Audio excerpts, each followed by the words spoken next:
We begin with a topic affecting your health. The issue that shut down the federal government still isn't resolved as the clock ticks away for some 24 million Americans waiting to see what will happen to their health care. This health care crisis is so severe, so urgent, so devastating for families back home that I cannot in good faith support this CR. Senate Democrats held their votes in an effort to protect subsidies for the people and families getting health insurance through the Affordable Care Act. Put in place during the pandemic, the aid is about to run out, which likely means much higher health care costs unless Congress steps in and extends those subsidies. Here's the thing. Premiums are already going up an average of 26%, and that's if these tax credits stay in place.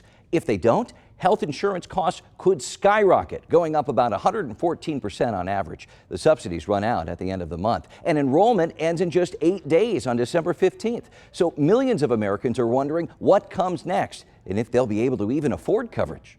Out-of-pocket cost for our monthly premium is going to be more than our car insurance and our electric bill combined. I'm a real person, right, with limited health issues, that's very healthy, that works very hard for a living, and I just want to be able to afford health care. In the deal to reopen the government, Republican Senate Majority Leader John Thune promised Democrats that he would hold a vote to extend ACA subsidies by the middle of December, but the House hasn't committed to that. President Trump even pitched a plan to extend them for 2 years, but walked that back and now wants to find a way to give the money directly to recipients. And while that back and forth continues in Washington, we are watching the real impact of these decisions here at home. Let's take Jackson County, Missouri, for example. Some 49,000 people get their insurance through the ACA marketplace, and about 46,000 rely on these subsidies to afford their health care. Again, that's in one county in our area, and that is huge. And it's why leaders are watching this so closely.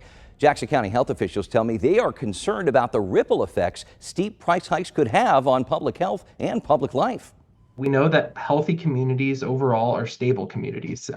When thousands lose affordable care, or when they're pushed away from affordable care, we see more missed work days, we see lower productivity, and those higher uncompensated care costs overall get passed on to the entire system. A recent county health survey showed nearly 3 in 10 people avoided medical care because of costs, and that's before this issue.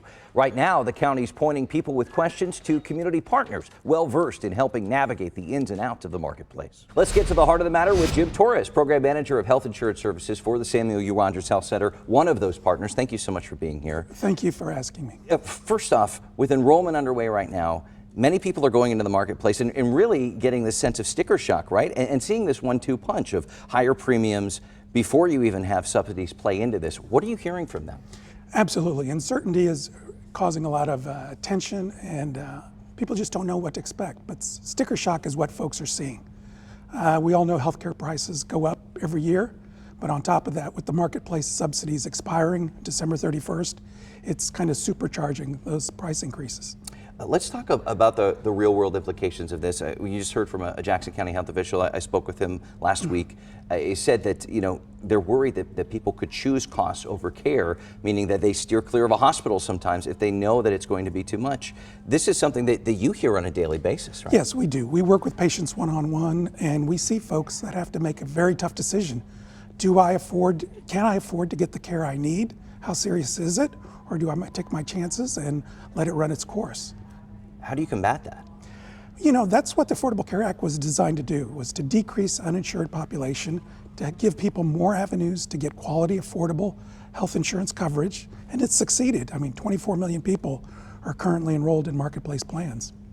With a lot of uncertainty for millions of Americans right now waiting to see what's going to happen in Washington. As we watch this stalemate play out, what are your biggest concerns? Well, folks are having to make that decision. Can I afford this higher premium that also comes with higher out-of-pocket costs, higher co-pays, higher cost sharing, higher out-of-pocket maximums? And they have to think, well, is this really worth it? Can I afford it? And is it worth it? Does it really protect me? And if they decide it's not worth it, then they've got to go wherever they can find care as a self-pay patient. Which is prohibitively expensive. It can be. That's why Samuel Rogers Health Center is there. We accept folks who have insurance or Medicaid, marketplace, or maybe they don't have any insurance. They can come and be seen at one of our clinics for a fixed price, but it's not the same as having insurance. So tell me a little bit more about the services. You also help people enroll We do. and answer their questions. What's the biggest question they have right now? The biggest question people have is, am I still eligible? Can I even get insurance? Next is, how much is it going to cost me? Then the other questions they should be asking themselves is, are my doctors and providers still in this plan's, my marketplace plan's network of providers? If it isn't, and you go outside of that, a mistake like that could literally cost a consumer thousands of dollars. All right. I wanted to make sure we actually have a little bit of news that these people can use too. What advice would you give them in the next 8 days as they try to figure this out? Well, we're coming up on our first deadline in the marketplace, December 15th. If you've got a marketplace plan and you want to have your new marketplace plan start on January 1, you've got to enroll and pick your plan by December 15th, and so that it'll start on January 1.